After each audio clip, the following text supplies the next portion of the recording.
తెలంగాణపై కేంద్ర BJP party special focus పెట్టింది. ఎంపీ ఎన్నికల్లో ఫలితాలతో జోష్ మీదున్న బీజేపీ రేవంత్ను ఇరుకున పెట్టేలా కమలం నేతలు వ్యూహాలు రచిస్తున్నారు. ఇక ఓవైపు బీజేపీ రాష్ట్ర విస్తృత స్థాయి సమావేశం జరుగుతోంది. మరోవైపు బీజేపీ ఎల్పీ మీటింగ్ కి పిలుపునిచ్చింది బీజేపీ పార్టీ. ఇక ఈ సమావేశాలకి ముఖ్య అతిథులుగా ధర్మేంద్ర ప్రధాన్ హాజరయ్యారు. కార్యవర్గ సమావేశానికి సంబంధించి ఇక ధర్మేంద్ర ప్రధాన్ అధ్యక్షతన ఈ సమావేశంలో కిషన్ రెడ్డి, బండి సంజయ్, ఎంపీలు, ఎమ్మెల్యేలు కూడా పాల్గొంటారు. అయితే కాంగ్రెస్ పార్టీ ఇచ్చినటువంటి 6 గ్యారెంటీలు, నిరుద్యోగ సమస్యల విషయంలో పెద్ద ఎత్తున ఒక నిరసన కార్యక్రమానికి లేకుంటే కాంగ్రెస్ పార్టీ ప్రభుత్వాన్ని ఇరకాటంలో పెట్టే రకంగా బీజేపీ వ్యూహాలు రచిస్తోంది. దీంతో పాటుగా రుణమాఫీ, రైతు భరోసాపై కాంగ్రెస్ పార్టీ ప్రభుత్వాన్ని నిలదీయాలని కూడా బీజేపీ పార్టీ రాష్ట్ర నాయకులకి సూచనలు చేయబోతోంది.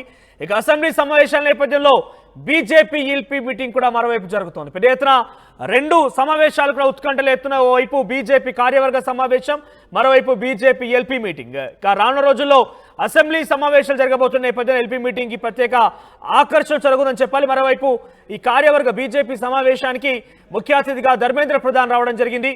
అయితే ఆయన కాంగ్రెస్ పార్టీ ప్రభుత్వం ఇచ్చినటువంటి హామీలు ఎంత మేరకు వచ్చాయి, వాటిని ఎంత మేరకు అమలు పరుస్తున్నారు, ఎంత మేరకు ముందుకు తీసుకెళ్లాల్సిన అవసరం ఉంది, వాటిని ఎంత మేరకు మనం వ్యతిరేకించాలి, ఆ పథకాల ఆవిష్కరణలో ఎన్ని లోపాలను, వీటన్నిటి విషయాల్లో కూడా రేవంత్ రెడ్డి సర్కార్ను ఇరకాటంలో పెట్టేందుకే ముఖ్యంగా బీజేపీ నాయకులు ఈరోజు దిశానిర్దేశం చేయబోతున్నారు. ఎస్, అక్కడ నుంచి స్పాట్ నుంచి ప్రతినిధి శ్రీధర్, రాకేష్ రెడ్డి, బీజేపీ ఎల్పీ సందర్భంగా రాకేష్ రెడ్డితో మాట్లాడడం జరిగింది. ఆయన ఏం మాట్లాడారో చూద్దాం. రాష్ట్ర స్థాయి విస్తృత సమావేశానికి పూర్తి ఏర్పాట్లు బీజేపీ ఇప్పటికే చేసింది. ఒక్కొక్కరుగా మరికాసేపట్లో ప్రారంభమయ్యేటువంటి విస్తృత సమావేశానికి ఒక్కొక్కరుగా హాజరవుతున్నారు. ఇప్పటికే ఎమ్మెల్యేలు, ఎంపీలతో పాటు అటు బీజేపీ రాష్ట్ర కార్యవర్గ సభ్యులతో పాటు జాతీయ కార్యవర్గ సభ్యులు, కేంద్ర మంత్రులు కూడా మరికొద్దిసేపట్లో మనతో మాట్లాడడానికి అటు ఎమ్మెల్యే పడి రాకేష్ రెడ్డి ఒక్కసారి సమావేశానికి సంబంధించి ఒక్కసారి మాట్లాడించే ప్రయత్నం చేద్దాం. ఈరోజు జరిగేటువంటి రాష్ట్ర కార్యవర్గ సమావేశం ఎలా ఉండనుంది, అసలు ఎటువంటి తీర్మానాలు చేయనున్నారు?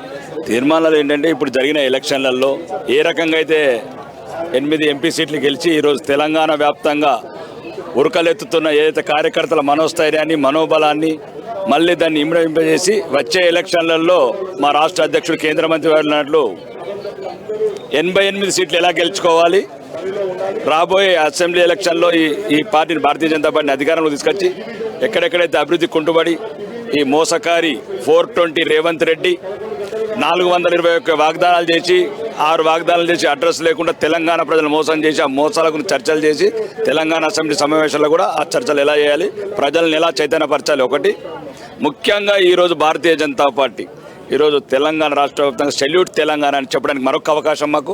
ముఖ్యంగా తెలంగాణ రాష్ట్ర వ్యాప్తంగా ఉన్న కార్యకర్తలందరికీ మళ్ళొక్కసారి నేను మనస్ఫూర్తిగా వరకు పాదాభివందనం చేస్తున్నా. 14% నుంచి 35% తెలిసిన వీరులు వాళ్ళు.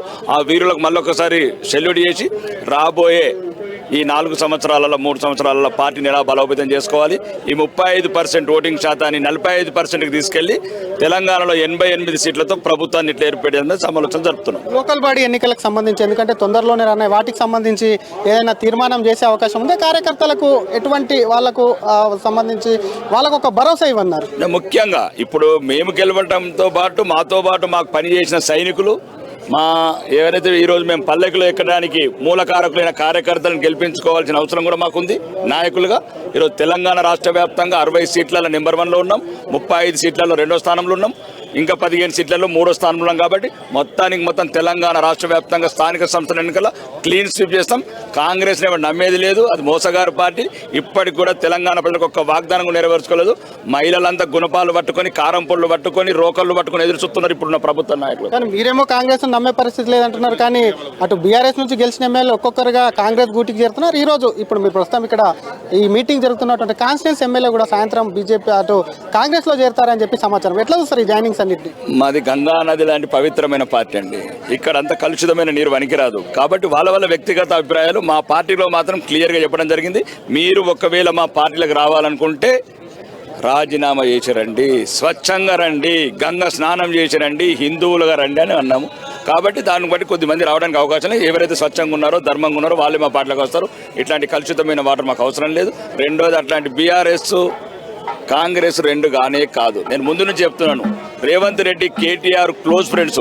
ఒకవేళ క్లోజ్ ఫ్రెండ్స్ కాకపోతే జొన్నవాడ ఫామ్ హౌస్కి ఎందుకు వదిలేడు రేవంత్ రెడ్డి గారు? ఏ జొన్నవాడ ఫామ్ హౌస్కి అయితే అరెస్ట్ అయిన 4 రోజులున్న రేవంత్ రెడ్డి ఈ రోజు కుక్కిన పెయిన్ లాగా ఉంటున్నట్టు కారణం ఏంది? రేవంత్ రెడ్డి, కేటీఆర్, కాంగ్రెస్, బీఆర్ఎస్ రెండు ఒకటే.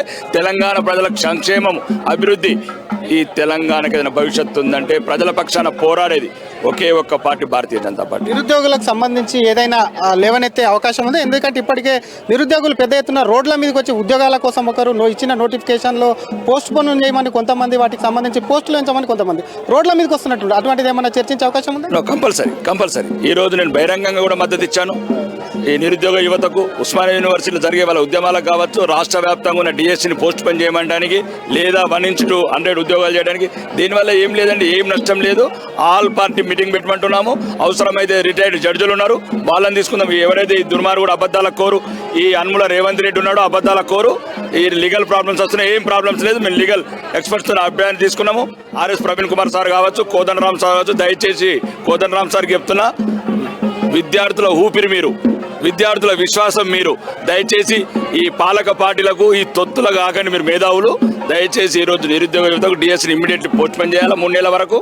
మిగతా ఉద్యోగాలు 1 నుంచి 100% పెంచి గ్రూప్ 2, గ్రూప్ 3 ఉద్యోగాలు కావచ్చు, వాళ్ళకి సరైన సమయం ఇచ్చి, సరైన సౌకర్యాలు కల్పించి, ఎక్కడ లోటుపాట్లకు లేకుండా ఉద్యోగాలు భర్తీ చేసుకోవచ్చు.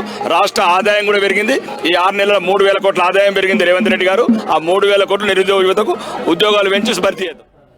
ఇక బీజేపీ తమ ఉత్సాహాన్ని కొనసాగించేందుకు ఈ సమావేశాలు ఉండబోతున్నట్టుగా ఎమ్మెల్యే పైడి రాకేష్ రెడ్డి మాట్లాడడం జరిగింది. బీజేపీ ఇప్పుడున్నటువంటి ఎంపీ స్థానం 8 కాస్త 80 చేయడం లక్ష్యం అంటూ కూడా ముందుకు కొనసాగే అవకాశం ఉన్నట్టుగా వాళ్ళు చెప్తున్నారు. ఎస్, మీరు చూస్తున్నారు ఆర్టీ స్క్రీన్ పైన లైవ్ విజువల్స్ అవి.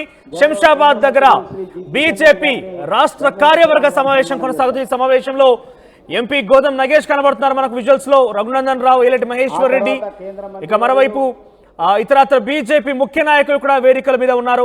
సో ధర్మేంద్ర ప్రధాన్ అక్కడికి హాజరు, మరొక ఎమ్మెల్యే ధన్పల్ సూర్యనారాయణ గుప్తా కూడా కనబడుతున్నారు లైవ్ లో.